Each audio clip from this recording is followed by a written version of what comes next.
இவரு 2000 கொடுக்குறேன்றாரு, இவரு 2000 கொடுக்குறாரு, நான் வந்து 2500 ரூபாய் கொடுக்குறேங்கிறது இது வளர்ச்சியில் எடுக்கிறதா? ஒரு நாடு கடன் வளர்ச்சியவே வளர்ச்சின்னு கட்டமைக்கிறது எப்படி இருக்கிறது? அது எந்த மாதிரியான ஆட்சி முறை? இது நல்ல நிர்வாகமா? இது தூய நிர்வாகமா? படிக்க நீங்க போகும்போது 1000 கொடுத்துறோம் தங்கச்சி, படிச்சுட்டு நின்றுட்டீங்களா 1000 கொடுப்பாங்களா? அப்ப அந்த 1000 ரூபாய்க்கு நீங்க என்ன பண்ணுவீங்க?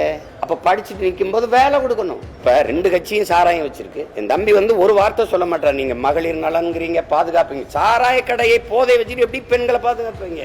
சாராய கடை திறந்து வச்சுட்டு என்ன சட்டம் ஒழுங்கு இருக்குல்ல? அதை நிறுத்த முடியல, அதை ஒழிப்பேன்னு சொல்ல முடியல. நீங்க அங்க போய் கரூர்ல போய் பாட்டிலுக்கு 10 ரூபா 10 ரூபாய்னு பாடுனீங்க, 10 ரூபா கூட்டி வித்துட்டாங்க, ஏத்தி வித்துட்டாங்கிறத சொல்றீங்க. சரி, நான் வந்தால் இதை ஒழிப்பேன் அப்படின்னு சொல்லணுமா இல்லையா?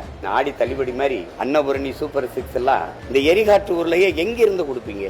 6 ஊர்ல கொடுப்பீங்க. அதுல ஒரு நீங்க வாங்கி தான் கொடுக்கணும். இல்ல அண்ணன் வந்து இந்த மாதிரி முறையை நான் வந்து வெறுக்கிறேன், அருவருக்கிறேன். இது வந்து ஒரு ஆட்சியே கிடையாது. இது வந்து ஒரு எப்படி சொல்றது, இது ஒரு வியாபாரம். இது வந்து மக்களுக்கு வந்து ஒன்னு வாங்கினா ஒன்னு இலவசம்னு சொல்லுவோம்ல, இப்ப நீங்க இது வாங்கினா அந்த மாதிரியான ஒரு திட்டம். அது என்ன சொல்றது உங்களுக்கு புரியுது? ஆடி தள்ளுபடி மாதிரி அன்னபூரணி சூப்பர் 6 எல்லாம் இந்த எரிகாற்று ஊர்லயே எங்க இருந்து கொடுப்பீங்க? 6 ஊர்ல கொடுப்பீங்க. அதுல ஒரு நீங்க வாங்கி தான் கொடுக்கணும். அதுல இழப்பீங்க. அதுல எத்தனை ஆயிரம் கோடி இழப்பீங்க? அந்த இழப்பை எப்படி ஈடுகட்டுவீங்க? ஏற்கனவே 10 லட்சம் கோடி கடன் இருக்கு, 1 லட்சம் கோடி வட்டி இருக்கு. என்ன சொல்றது புரியுதா? இப்படியே நீங்க வாங்கி இப்படி செலவு, தாலிக்கு தங்கம், மோதிரம், அது இலவசம், இது இலவசம், இது இலவசம்னே சொல்லிட்டு போனீங்கன்னா கடைசியா ஒரு நாள் நாடு வந்து ஏலத்துக்கு வரும்.